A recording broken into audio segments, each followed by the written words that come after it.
So but ಏನಂದ್ರೆ ಒಂದು racket ತೊಗೊಂಡ್ರೆ ಅವ್ರಿಗೆ ಒಂದು 4 ಇಂದ 6 ರ್ಯಾಕೆಟ್ ಬೇಕು ವರ್ಷಕ್ಕೆ. ಸೊ 6 ರ್ಯಾಕೆಟ್ ಬೇಕಾಗುತ್ತೆ. ಸೊ ನಿಮ್ ಇಡೀ ವರ್ಷ ಯೂಸ್ ಮಾಡ್ಕೋಬಹುದು ರ್ಯಾಕೆಟ್.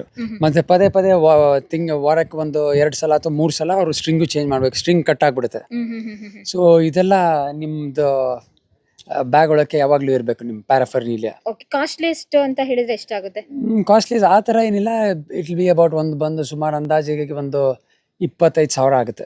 ಟೂರ್ನಮೆಂಟ್ ಅಲ್ಲೆಲ್ಲ ಆಡ್ತಾರ ಆ ರಾಕೆಟ್ಸ್ ಗೆ ಎಷ್ಟಿರುತ್ತೆ ಸರ್? ಎಲ್ಲ ಸೇಮ್ ಇದೆಲ್ಲ ಅದೇ ರ್ಯಾಕೆಟ್. ಟೂರ್ನಮೆಂಟ್ ಗೆ ಬೇರೆ ರ್ಯಾಕೆಟ್, ಟ್ರೈನಿಂಗ್ ಗೆ ಬೇರೆ ರ್ಯಾಕೆಟ್ ಅಂತ ಇಟ್ಕೊಳ್ಳೋದಿಲ್ಲ. ಇಲ್ಲ ಅದ್ರಲ್ಲಿ ಏನಾರ ಈ ತರದ ಎಲ್ಲ ಚೇಂಜಸ್ ಇರುತ್ತೇನೋ ಅಂತ ಆ ರೀತಿಯಾಗಿ ಕೇಳಿದೆ.